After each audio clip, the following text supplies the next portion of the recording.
Yeah, I know it's quite strange to see women talk politics. You know, you expect to come here talk about relationships, husbands, children, parenting, lifestyle.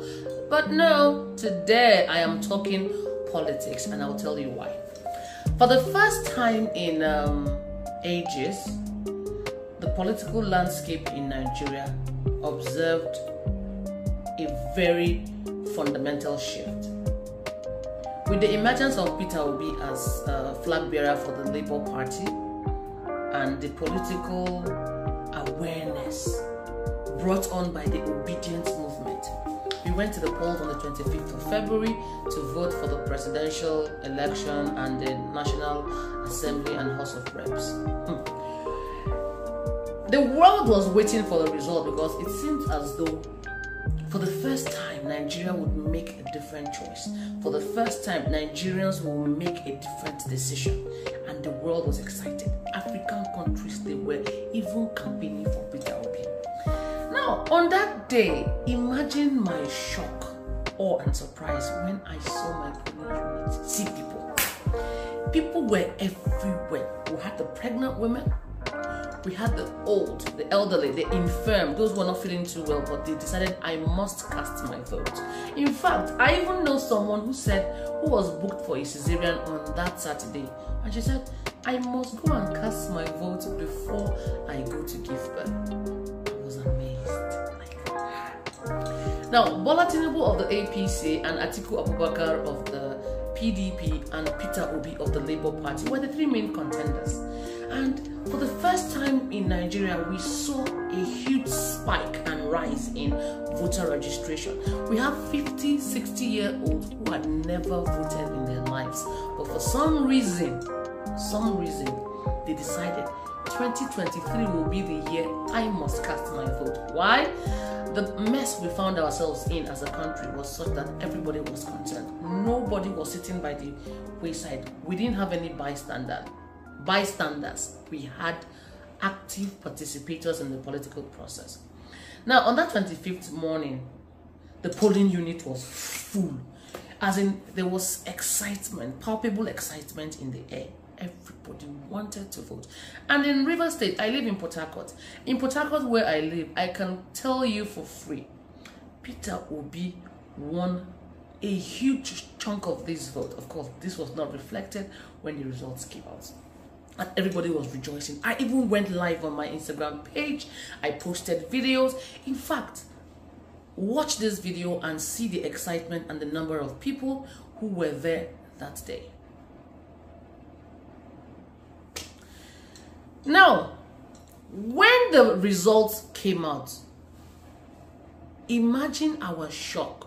In fact, my polling unit, of which I took snapshots of the result, which was duly signed by the electoral officers, by the party agents, what was uploaded on the beavers later on during collation was strange and not in any way representative of what we voted. This was the same all over Nigeria, as in it was like our country suffered a national trauma.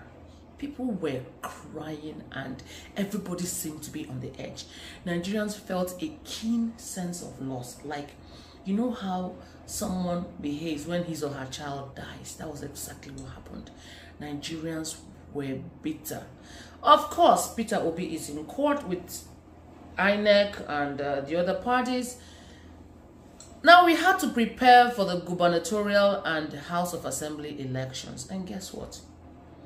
The voter apathy was unprecedented. Watch and see the difference between the 25th and the 18th of March. Leading up to the 18th of March, in Lagos, in Rivers, the campaigns took a different dimension because everybody was afraid. No politician could proudly say, I can deliver my unit. It seemed that the young people had taken back the electoral process, so every politician was put on notice. In Lagos, the governor who was due for a second tenure was begging Lagosians, I have done this, I have done that, going around doing some menial tasks. Yes, we saw politicians in Rivers State promising and calling meetings upon meetings, and the fact was everybody knew that nobody was safe. But when it seemed like the begging and pleading and campaigning wasn't working, the thugs took over. When we went to the polling units, we saw Agberos, thugs, chasing people. We saw, even before then, we saw people telling other people, if you're not going to vote for our party, don't bother coming out. If you come out, we are going to deal with you. In fact, the fear was widespread. Apart from the fear, the Nigerians felt robbed. They felt, the one I voted on the 25th, what came of it? I would rather stay home than come and waste my time or to risk my life and limb. Now, what this simply means is that apart from Nigerians losing hope and trust in the electoral process, especially when it comes to INEC, the Nigerian feels that no matter what I do, these guys would always try as much as possible to do whatever they like. And that's not a great way for anybody to feel.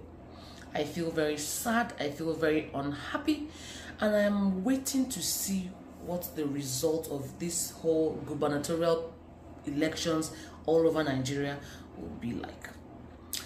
I am very, very sad. When we got to our polling unit, nobody just walked in, voted, and walked out. People weren't waiting to see the ballot boxes being counted. People were snatching. In fact, some people came and snatched ballot box at the polling unit near ours. People were like, you don't need to snatch it. Nobody sent you. Nobody is, they don't really care. There was this kind of defeatist attitude by most Nigerians. So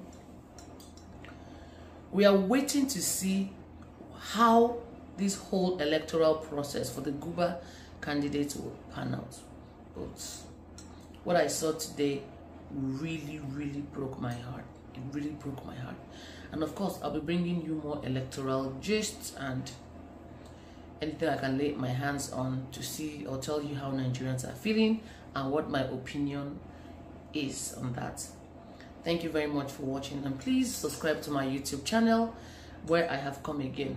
Yeah, I'm trying as much as possible to be consistent. It's not easy, but here am I again. Kindly click the subscribe button and show me support, and please tell us what the electoral process was like in your area.